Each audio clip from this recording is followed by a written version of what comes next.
Sifuna, you are saying that William Ruto is hanging out with standard 2 dropouts. Let me ask you a question. Our fathers, are they university? Are they graduates? Number 2, can you compare me with you, Sifuna? You know, my IQ and your IQ, it is not even a quarter.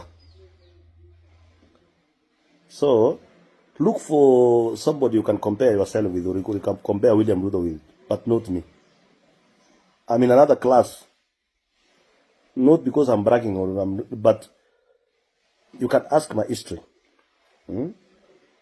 You don't have even a quarter of my knowledge.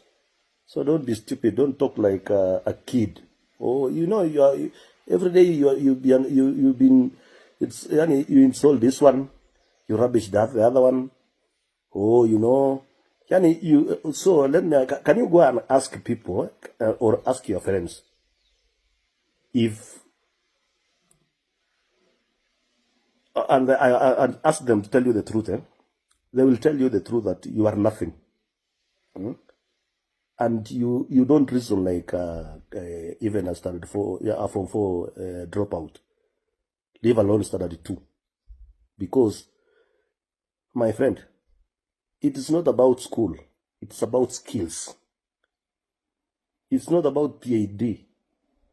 It's about calculation. So long as you can speak, you can think, you can see, you can smell, I don't think you have both of those things. You're just a coward, a stupid man.